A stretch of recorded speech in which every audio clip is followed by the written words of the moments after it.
Hello students, welcome to Legacy Academy. In this particular video, we are going to discuss about a recent news coming from the neighboring country of Bangladesh, where the government has decided to demolish a well-known literature what can call as film producer and director from India, Satyajit Ray's ancestral home. So let us try to understand in more detail what is this entire issue all about, who is Satyajit Ray, and why government of Bangladesh has decided to overall demolish and destroy this entire building as such. Now, to give you the brief context of this particular topic, India has obviously, from officially, if we try to look at the stand of Ministry of External Affairs, the MEA has clearly stated that it is not happy, and it is expressing kind of regret over such kind of report coming from Bangladeshi media outlet or news outlet as such. Now again, we try to understand the house or the home does not belong to Satyajit Ray himself, because he was born in India after the independent, we can say, in Kolkata in West Bengal, and after independence his ancestral property, where his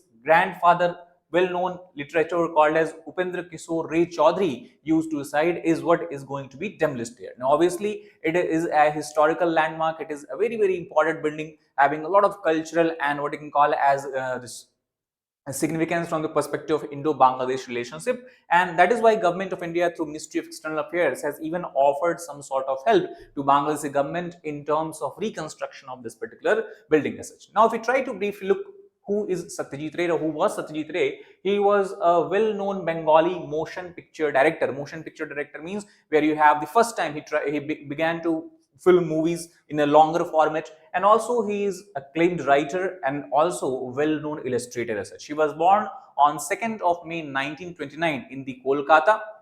That time it was called as Calcutta, and he is mainly considered as the single-handedly, he is the person who is responsible for bringing Indian cinema to the world recognition. Now before him also several movies were made. For example, you talk about the first movie of India, that was Raja Harishchandra, and you have first movie in which you have the what you can call as this sound and all, that was the Alam Ara. And after these movies, then he made a movie called as Pathir Panchali somewhere in the year 1955. Pathir Panchali is in Bangla word that largely means the song of the road as such. Now this movie is considered as landmark as far as India's cinema history is concerned, because it is this movie that brought India to the forefront of global recognition as far as the cinema is concerned. Now, whenever he has made a movie, if you look at movies directed by him, he is known to portray the qualities of humans such as humanism, versatility, and also he has a detailed control over his films and also their music as such. And thus, many critics, many what you can call as scholars, argue that he can be considered as one of the greatest filmmaker of 20th century. And this is not only from India, but even in the entire world as such. Now, if we try to understand about the inspiration from which Satyajit Ray used to make movies, though he had a lot of inspiration, but he himself in interview has claimed this what you can call as agreed that Rabindranath Tagore, he was principal creative influence or principal creative force behind his movies. And one example, though he has made many accomplished films, but if you try to understand, and many scholars argue that if you look at the most accomplished film of Satyajit Ray, it can be considered to be Charulata, that was directed by him in the 1964, which is a tragic love triangle set within the wealthy Western influenced Bengali family. And this movie was influenced by the work of Rabindranath Tagore as such. So this is what we have to understand as far as the Satyajit Ray is concerned. Now, unfortunately, government of Bangladesh has decided to dismantle this heritage. And if talk about the response of government of India in this regard, first of all, government has stated that it is willing to offer help to Bangladesh government in terms of reconstruction of this building. And also the reason why government has been interested in this, government of India has been interested in it, because building has a landmark status, because again, because of the building's association with Satyajit Ray, you can say that it symbolizes Bangla cultural renaissance, and it would be preferable to reconsider the demolition. On the other hand, government of India has offered basically that there are two possibilities which Bangladesh government can ponder upon, can consider. First is that it can be declared as a museum of literature, where the where the movies and cinema history related to Satyajit Ray can be displayed. And also it is a very important building because it serves as a symbol of the shared culture of India and Bangladesh. If you try to understand, before independence, basically the entire region was called as Bengal, but unfortunately after independence you have part of Bengali speaking people remain in India in the state of West Bengal, and the part of Bengali speaking people went in the Bangladesh. Bangladesh actually was created in 1971, as we know. So overall, though geographically and politically these two regions are divided, culturally they share a very strong interlinkage, whether it is in terms of linguistics, whether it is in terms of the culture festivals, whether it is in terms of the literary history as well. And that is why Government of India is willing to help Bangladeshi government as much as possible in ensuring that this legacy is not erased as such. Now, especially after the independence, earlier as we have discussed, it used to be the residence of Satyajit Ray's grandfather. Now, after independence, when the building went in the territory of Pakistan, East Pakistan, and then further in Bangladesh, government of Bangladesh converted this building into academy, Sishu Academy, that we can say child's school, called as Maman Singh Sishu Academy. That it was converted in 1989. Now, Maman Singh is the region because it is the district of Maman Singh where currently this building is located. Now, before moving further, that why government of Bangladesh is trying to erase this building, demolish this building, I want to bring your attention to the fact that in Legacy IAS Academy, we are going to launch soon our batches on 9th and 11th of August. That is going to be the weekday and weekend batches, where we'll focus on comprehensive coverage of GS papers, one-to-one mentorship and doubt solving sessions. We also will ensure regular interaction with faculties, and to ensure that interaction is to a maximum extent, we have a strict policy of maximum 40 students per batch as such. Now, apart from that, also we ensure that the preparation of civil services examinations should be done right from the start in a very integrated manner, and there the daily mains answer writing practice can be very useful. And also we have test series both for prelims as well as mains papers, so that students can continuously evaluate their performance, can gauge where do they stand in terms of their preparation, and based on the feedback they can recalibrate their preparation strategies and all. And also we know that apart from static, UPSC also is focusing upon current affairs, so we have 360-degree of current affairs coverage in our classes and our sessions as well. Now, if you want to know more detail about these programs, the features of the courses and all, you can give a call at the numbers, that is 9606900004. You can download our Legacy app as well. It will be handy for you in UPSC preparation, or you can click the link in the description box of this particular video as such. Now, the question that comes into mind is why Bangladesh government is trying to dismantle and demolish the ancestral home of Satyajit Ray. Now, government officially has given the reason is because it want to make way for new semi-concrete structure.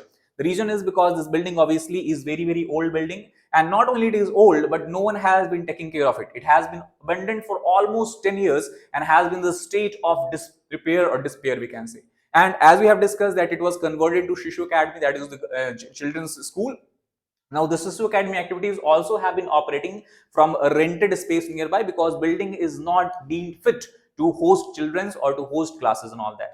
The old buildings pose safety risks to children, because again there is a risk of building structure crumbling down, and that is why they were not able to use this building for any purposes. Now, that is why locals also say that the house has remained in a sorry state for years and years, and the blame that it is not only because of the old age of the building, it is also because Bangladeshi government and administration has largely neglected the structure. They have not used any resources to reconstruct or repair or maintain the building as such.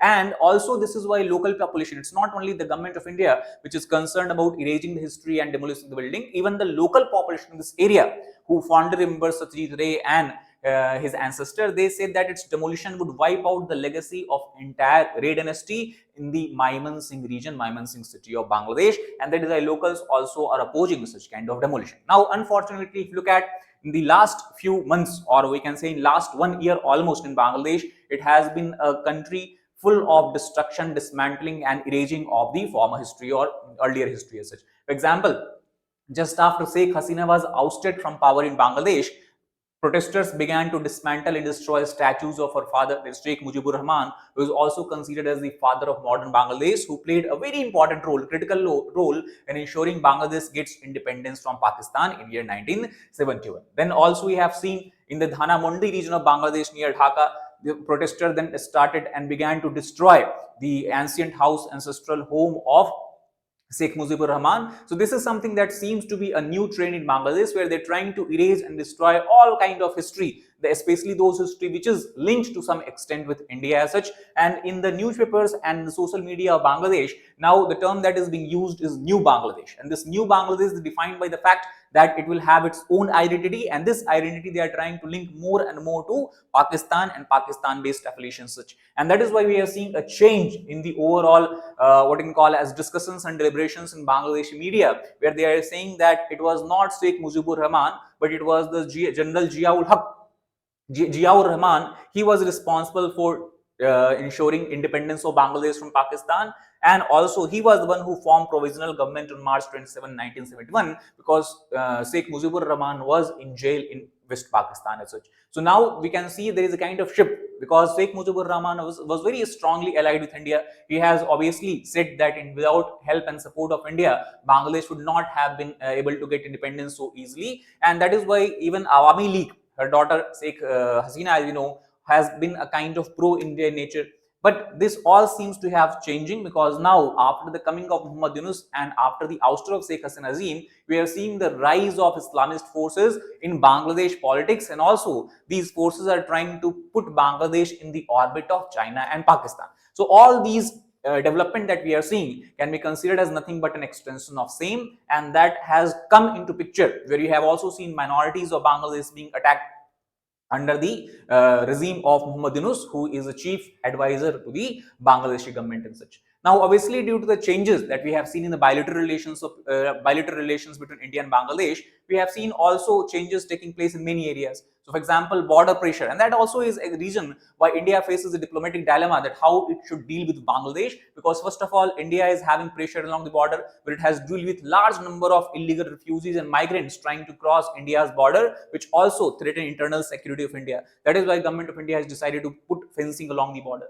Second, also there has been kind of diplomatic freeze in the relation between India and Bangladesh, especially after Bangladesh has given a lot of controversial statement that directly impact the security and unity and integrity of India. Not only that, Bangladesh leaders, top leaders, if you try to see, their statement clearly marks a shift from the earlier administration, where they are trying to go more and more toward the clutches of China and Pakistan. We have seen a reset of ties, where ties with India has been downgraded and ties with China and Pakistan has been upgraded to that extent. And because of all these factors, trade restrictions also have come into picture, where both Bangladesh and India have imposed severe restrictions against trade originating from each other country as such. So this entire discussion we have to understand in the context of the evolving ties of India and Bangladesh, or between India and Bangladesh, since last August, after the ouster of Sheikh Hasina, who currently is enjoying political asylum in India as such. That is all about this video. If you like the video, please hit the like button, share it with your friends, and subscribe to the channel for more such content. Thank you very much.